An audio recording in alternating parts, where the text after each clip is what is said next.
నమస్తే, welcome to our channel. Ramanaidu studios వివాదంలో పడింది. అదేంటి రామానాయుడు స్టూడియోస్ వివాదంలో పడింది ఏంటి అనుకుంటున్నారా? స్కిప్ చేయకుండా వీడియోని చూడండి. మనందరికీ తెలుసు రామానాయుడు స్టూడియో ఎన్నో అంటే ఎన్నో షూటింగ్స్కి కేంద్ర నిలయంగా ఉంటూ ఎన్నో అటు సీరియళ్ళు, సినిమాలు ఇంకా ఇతరవన్నిటికీ తనంటూ ఒక ముఖ్య పాత్ర పోషించారు రామానాయుడు గారు. నిజంగా ఆర్టిస్టులందరినీ ఒక చోటకి చేర్చి మనకంటూ ఒక స్టూడియోస్ ఉండాలి, మన దగ్గరే చేసుకోవాలి, బయట వాళ్ళ మీద డిపెండ్ అవ్వకూడదు, తెలుగు సత్తా అంటే ఏంటో చూపించాలని అటు ఘట్టమనేని కృష్ణ గారు పద్మాలయ స్టూడియోస్ని పెట్టారు. తర్వాత అక్కినేని నాగేశ్వరరావు గారు అన్నపూర్ణ స్టూడియోస్ని పెట్టారు. డాక్టర్ డి రామానాయుడు గారు కూడా రామానాయుడు స్టూడియోస్ అని అటు హైదరాబాద్లోను విశాఖపట్నంలోను ఆయన పెట్టడం జరిగింది.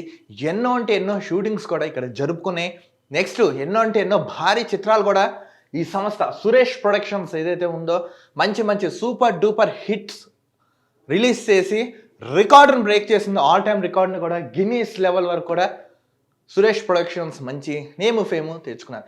కానీ ఇలాంటి పేరు ప్రఖ్యాతిగాంచిన కొన్ని ప్రొడక్షన్స్లో కొన్ని వివాదాలు అయితే తలెత్తుతున్నాయి. అసలు ఏంటి ఆ వివాదాలు, ఎందుకు తలెత్తుతున్నాయి, ఏం జరిగింది, అసలు వివాదాలకి కాంట్రవర్సీకి దూరంగా ఉండే దగ్గుబాటి కుటుంబం ఎందుకు ఈ మధ్య కాలంలో తెగ వైరల్ అవుతున్నారు, అసలు ఎందుకు తెర మీదకి వస్తున్నారు, ఏం జరిగిందో ఈ వీడియోని స్కిప్ చేయకుండా చూడండి. మీకు వివరంగా మనం ఇందులో తెలుసుకుందాం. హైదరాబాద్లో ఈయనకి Ramanaidu colour labs, Ramanaidu photo studio, dubbing studio, ఇలా సినిమాకి సంబంధించి ఏవైతే అన్నీ ఉన్నాయో రిలేటెడ్ 24 క్రాఫ్ట్స్ ఏవైతే ఉంటాయో ప్రతిదానికి ఆయన డిపార్ట్మెంటు, ఆయన ఆఫీసు, ఆయన అన్నీ బిల్డ్ చేసుకున్నారు రామానాయుడు గారు.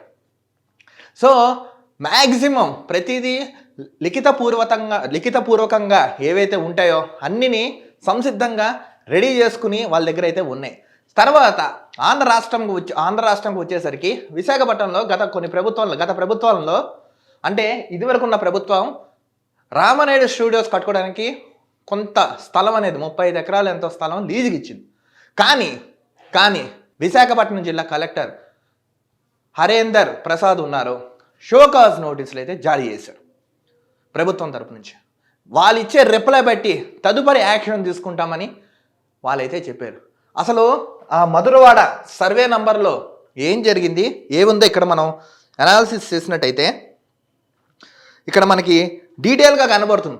ఇప్పుడు ఏదైతే ఈ ఋషికొండ ప్రాంతంలో ఏదైతే ఉందో మధురవాడ సర్వే నంబర్ 336/Pతో పాటు మరికొన్ని నెంబర్లు 35 ఎకరాలను స్టూడియో చిత్ర నిర్మాణ అవసరాల కోసం సురేష్ ప్రొడక్షన్స్ కోసం ప్రభుత్వం కేటాయించింది. యాక్చువల్గా ప్రభుత్వం కేటాయించింది 35 ఎకరాలు వీళ్ళు ఏం చేస్తారు, నిబంధనలకు విరుద్ధంగా అంటే ఇప్పుడు ఏమన్నా ప్రభుత్వం ఒక భూమి ఇచ్చింది అనుకోండి, ఒక సెక్టర్కో, ఒక ఆర్గనైజేషన్కో, లేదా ఒక స్టూడియోకో, అది వాళ్ళు ఏవైతే ముందు ఏం చేయాలనుకున్నారో నెక్స్ట్ వాళ్ళ యొక్క మిషన్ ఏముంటున్నో వాటినన్నిటిని బ్రేక్ చేస్తూ వీళ్ళు ఏం చేశారు, ఆ రామానాయుడు స్టూడియోస్ భూముల్లో రియల్ ఎస్టేట్ వ్యాపారం జరిగినట్లుగా ప్రభుత్వం అయితే గుర్తించింది. అక్కడ ఏదైతే స్థలం ఉందో మధురవాడలో ఇదంతా రియల్ ఎస్టేట్ చేశారు, తద్వారా ఆదాయం తీసుకున్నారు, పన్ను కట్టలేదు. నెక్స్ట్ విజన్ వీళ్ళు గతంలో ఏదైతే అఫిడవిట్ కానీ ఏవైతే మెన్షన్ చేస్తారో రూల్స్కి అగైనెస్ట్గా వీళ్ళు వ్యవహరించారని వాళ్ళైతే చెప్పారు ప్రభుత్వం.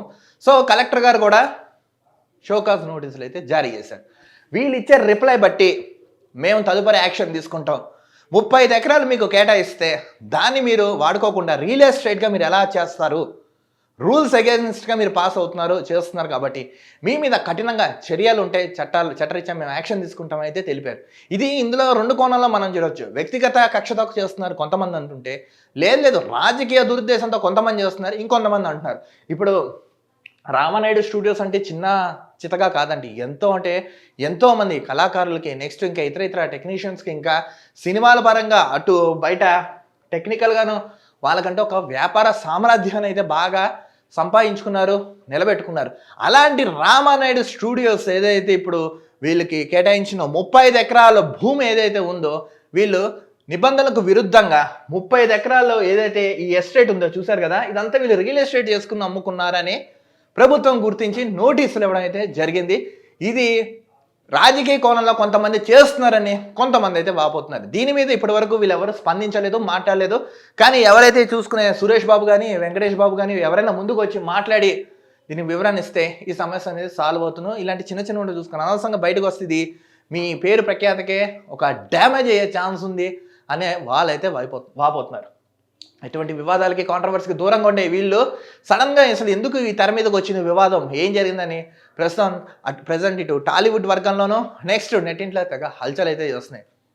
సో వీళ్ళు షోకాజ్ నోటీసులు ఇచ్చారు కాబట్టి వీళ్ళ స్పందన అనేది ఎలా ఉంటుందో, ఏమవుతుందో, ఏం జరుగుతుందో మనమైతే వేచి చూడాలి, వీళ్ళు ఎవరో ఒకరు క్లారిటీ ఇచ్చే వరకు. సో గాయస్ అండ్ ఆడియన్స్, మీ అందరికీ చెప్తున్నాను, ఈ వీడియోపై మీకేమన్నా సలహాలు, సందేహాలు, సూచనలు ఏమైనా తెలపాలనుకుంటే ఇది రాజకీయ కోణంగా చూడవచ్చా, వ్యక్తిగత హననం కింద చూడవచ్చా, లేదా కావాలని కొంతమంది కక్షపూరితలో భాగంగా ఏమైనా చేస్తున్నారనేది మీ యొక్క విలువైన అమూల్యమైన అభిప్రాయాన్ని కామెంట్స్ రూపంలో తెలపండి. తిరిగి మరో వీడియోతో కలుద్దాం. Thank you.